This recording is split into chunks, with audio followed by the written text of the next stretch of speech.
the river because the royal family owned all of it. So what the Oxo people decided to do was build that tower, and they used random geometric pieces of glass. Now when Westminster Council saw it, they got very upset with them. They took them to court. There was a multi-million-pound legal battle, but the judge eventually ruled the tower could stay as they're only random geometric pieces of glass. How clever with the Oxo people.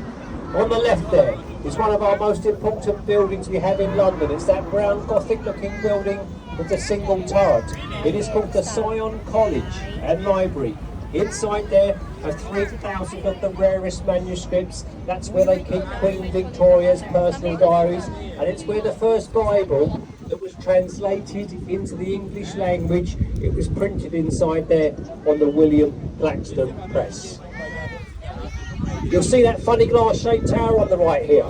We name all our towers, and we call this one the Kim Kardashian. The ladies might call it the Bear Belly. But there's a penthouse suite there. It will take you and your car in your own lift to the very top. It's very James Bond. It's called number 1 Blackfriars. And then we have the Blackfriars Bridges, named after the monastery, over here on the left-hand side, on the north bank of the river.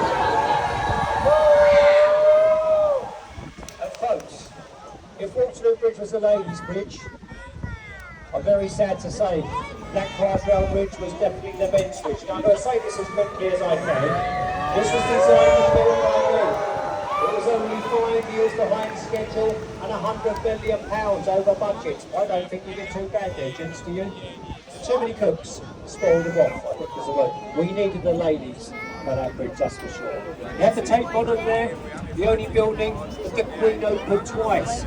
Once as a power station and once as the Modern Art Gallery. And a little tip for you, when you turn up, you scan a QR code and you walk in, you don't pay anything to look around there. It is absolutely colossal. If it's raining, which it normally is in London, have a look around with your families inside there. And back on the left is St Paul's Cathedral, which was designed by Sir Christopher Wren. He called that his masterpiece. And do we have any Harry Potter fans on board the boat today? We do. On the left, the City of London School with a silver crest. That's where the actor Daniel Radcliffe went to school. Also, supposedly Boris Johnson went there as well. If you send your children there, folks, the fees are very expensive, so just make sure they do come out with some sort of magical powers. And then we get the Millennium Bridge. You give them a wave. Voila! Buongiorno! Ciao! Harry Potter and the Half-Blood Prince was filmed on the Millennium Wobbly Bridge. On the right behind the trees there's a white building with a thatch roof. That is home to Shakespeare, the Globe Theatre. You'll see a red flag displayed on top of the theatre. There's a reason for this, everyone. A few hundred years ago in London, most of the population couldn't read or write, so they used flag systems to advertise the shows. The red flag tells us the shows are about history. When it's a white flag, it's a comedy, and when there's a black flag, it's all about tragedy. And you can turn up there and watch a live show for £5 UK. I guarantee there's nowhere in London to watch a live show for that, just £5. Make the most of it. The ticket office is right at the very front of the theatre. You just turn up, buy your ticket, and in you go. A beautiful theatre. Has anyone been in there to see some Shakespeare there? Have a good experience. We're about halfway down, folks. Are you enjoying the commentary, by the way? Super. Say, got any questions? Fire away. Tara, who's at the end of this? I'll point out this shiny new building on the right here. This is the new Financial Times head office. And then we've got a building coming down. Here on the right, one of our oldest pubs on the River Thames. It's got the red windows on it. It's called the Anchor Inn. There's been a pub here for 600 years. This is where William Shakespeare would go for his drink after work. And that's where Captain Dan and myself head off tonight when we finish our shift. We go in there and we do research about the River Thames hosts. And after today, it might be a bit intensive on the old research. It does get very thirsty on board the boat.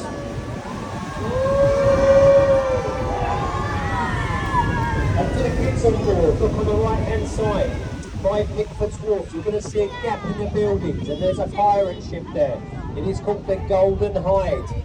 This is the exact spot where Sir Francis Drake set sail from in 1577. He got lost, he went round the world, he came back to London 3 years later with a boat full of gold that he acquired from the Spanish, and the Spanish had acquired from the South Americans. Part of that gold hoard was used to set up part of the Royal Navy. The rest of it is way underneath the Bank of England. I'd hate to think how much that gold hoard is worth. And then we have London Bridge, the oldest bridge across the River Thames. I know it doesn't look the oldest, but this is the fourth one. The first one fell down, the second one burned down, the third one was sold to an American. Now the kicker is, he thought he's buying the next bridge up the river. We're not sure how he made the mistake, because that bridge up there definitely has 2 towers on it, and this says London